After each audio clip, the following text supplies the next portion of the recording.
নমস্কার, বাঙালি রান্নাঘরে আপনাদের সবাইকে স্বাগত। আজ আমার রেসিপি পনির আর আলু দিয়ে কষা। পনির আলু কষার জন্য আমি এখানে যেটা নিয়েছি সেটা হচ্ছে একটু তেল নিয়েছি। তেলটা আমি এখন কড়াইয়ের মধ্যে দিয়ে দেবো।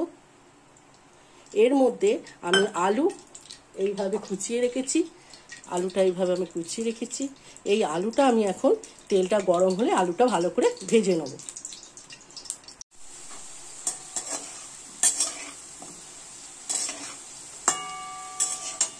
আলুগুলো আমার লাল লাল করে ভাজা হয়ে গেছে।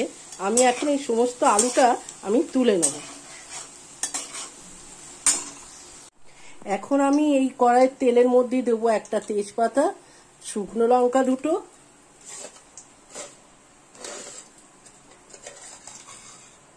আর দেব জিরে।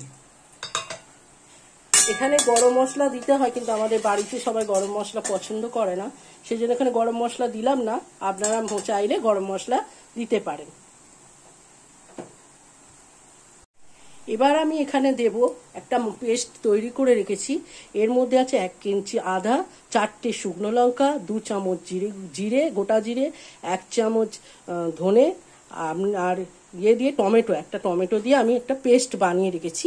এই পেস্টটা এখন এর মধ্যে দিয়ে দেবো। দিয়ে আমি মশলাটা ভালো করে এখন কষাবো যতক্ষণ না তেল ছাড়ছে। তেল ছেড়ে গেছে। এখন আমি দেব এর মধ্যে ওই মশলার বাটিটা ধুয়ে আর একটুখানি হলুদ দিয়ে আমি জলটা এখন এর মধ্যে দিয়ে দিলাম। দিয়ে আমি আরও কিছুক্ষণ এটা কষতে দেবো।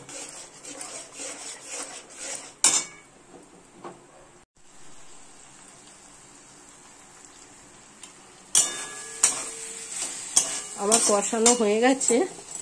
এবার আমি যেটা দেবো, এখানে গরম জল আমি দিয়ে দিলাম। গরম জল দিয়ে আমি এটাকে আরও কিছুক্ষণ হতে দেবো।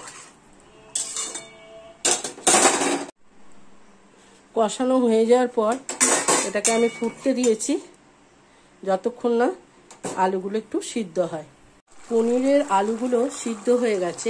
এখানে যেটা দিতে হবে, আমি এখানে 200 গ্রাম পনিরের কিউব করে কেটে রেখেছি। এখন আমি এই পনিরগুলো এর মধ্যে দিয়ে দিলাম। দেওয়ার পর এটাকে আরও কিছুক্ষণ একটু হতে দিতে হবে। যেহেতু কষা, এর মধ্যে একদমই থাকবে না ঝোল, একদম কষা কষা হবে রান্নাটা। আর এখানে যেটা দিতে হবে আপনার, এটা দিতেই হবে, কেন এটা পনির আলু কষা। এখানে দিয়েছি একটুখানি দুধ দিয়েছি, আর দিয়েছি অল্প একটু গরম মশলা,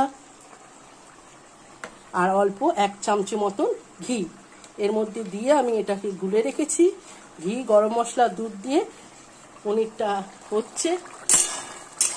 আর একটু ঝোলটা একটু মরলে আমি এটা দিয়ে দেবো।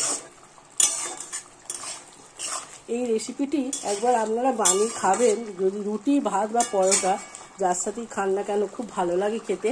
আর একবার যদি ভালো লাগে, আপনাদের মনের মতন হয়, একটা ট্রাই করবেন, রান্নাটা করে দেখবেন।